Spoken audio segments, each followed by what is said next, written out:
BRS పార్టీలో కుట్రలకు పాల్పడుతున్న వారిని బయట పెట్టాలని కోరితే తనపైనే కక్ష కట్టారని ఆరోపించారు ఎమ్మెల్సీ కవిత. టీబీజీకేఎస్ గౌరవ అధ్యక్ష పదవి నుంచి తనను తొలగించడంపై స్పందించిన కవిత రాజకీయ కారణాలతోనే కొత్త నేత ఎన్నిక జరిగిందన్నారు. కార్మికుల కోసం పోరాడుతున్న తనపై కుట్రలు చేస్తున్నారన్నారు. ఈ మేరకు సింగరేణి బొగ్గుగని కార్మికులకు కవిత బహిరంగ లేఖ రాశారు. తనపై కుట్ర జరుగుతోందని, వివిధ రూపాల్లో తనను వేధిస్తున్నారని ఆమె ఆవేదన వ్యక్తం చేశారు.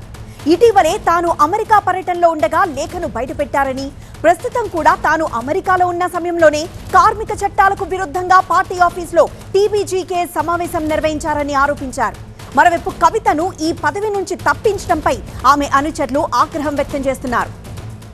అయితే ఈ మొత్తం వ్యవహారంపై స్పందించిన కవిత మరోసారి పేరు ప్రస్తావించకుండా బీఆర్ఎస్ లోని కీలక నేతను టార్గెట్ చేస్తూ విమర్శలు గుప్పించడం చర్చనీయాంశంగా మారింది.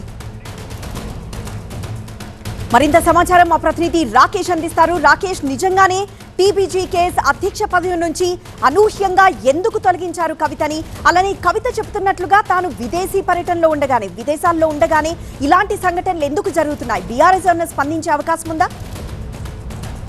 ఇప్పటికైతే బీఆర్ఎస్ నుంచి ఎవరు స్పందించలేదు. కానీ బీఆర్ఎస్ ఈ తెలంగాణ బొగ్గుగని కార్మిక సంఘం విషయంలో అలాగే ముందుకెళ్తుంది. కొప్పుల ఈశ్వర్ ప్రస్తుతం ఢిల్లీలో ఉన్నారు. ఢిల్లీలో కేంద్ర సంఘానికి సంబంధించో లేకపోతే ఆ ఎన్నికలు చూసేటువంటి లేబర్ డిపార్ట్మెంట్కో ఇక్కడ ఆల్రెడీ నేను గౌరవ అధ్యక్షుడిగా ఎన్నికయ్యాను, దానికి సంబంధించి సింగరేణి హెడ్ ఆఫీస్లో దానికి సంబంధించినటువంటి పేపర్ సబ్మిట్ చేయడమో లేకపోతే కేంద్ర బొగ్గుగని శాఖలో దానికి పేపర్ సబ్మిట్ చేయడం ఆ పనిలో ఆయన ఆల్రెడీ ఉన్నారు. సో దీనికి కొంచెం ముందుకెళ్తే కనుక 1-2 months బ్యాక్ ఆల్రెడీ కేటీఆర్ ప్రకటించారు తెలంగాణ బొగ్గుగని కార్మిక సంఘానికి ఇక నుంచి నాయకత్వం కొప్పుల ఈశ్వర్ చూసుకుంటారు, కొప్పుల ఈశ్వర్ పనిచేస్తారని చెప్పారు. అప్పటి వరకు కూడా కవిత ఇంకా పదవిలో ఉన్నట్టుగానే భావిస్తూ ఉన్నారు అందరూ.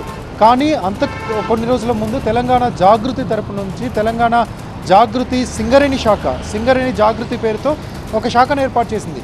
శాఖను కవిత ఏర్పాటు చేసి ఆ సింగరేణి జాగృతి నుంచి కొంతమందిని ఎంపిక చేసి 8 కాన్క్లేవ్స్కి అంటే 8 విభాగాలకు సింగరేణిలో ఉన్నటువంటి 8 ఏరియాలకు 8 మంది ఇన్ఛార్జీలను నియమించి టీబీజీకేఎస్తో పాటు వీళ్ళు కూడా కలిసి పనిచేస్తారని ప్రకటించారు.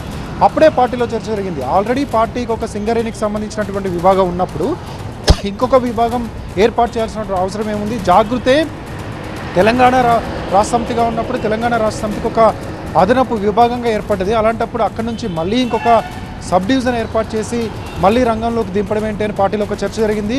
అందుకు అనుగుణంగానే మూవ్ అవుతూ వస్తున్నాయి. సో ఈరోజు కవిత రాసిన లేఖలో కొన్ని అంశాలు పరిశీలిస్తే కవిత కొంత ఘాటుగానే స్పందించని చెప్పొచ్చు.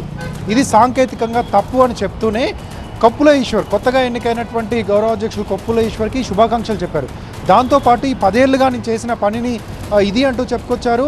ఒక లేఖ విషయంలో కేసీఆర్కు రాసినటువంటి ఒక లేఖ విషయంలో నన్ను తప్పుపడుతూ పార్టీలో నన్ను కార్నర్ చేస్తూ నాపైన కక్ష పెంచుకొని కావాలని చేస్తున్నటువంటి పనుల్లో ఇది ఒకటిగా గమనించాలని ప్రజల్ని కోరారు. ఇక మీదట కూడా నేను సింగరేణి కోసం పనిచేస్తానంటూ కూడా ఆమె చెప్పారు. చాలా ఘాటుగా రాసినటువంటి ఈ లేఖ పట్ల ఇంకా బీఆర్ఎస్ నుంచి అయితే ఎవరు స్పందించేటువంటి అవకాశం కనిపిస్తుంది.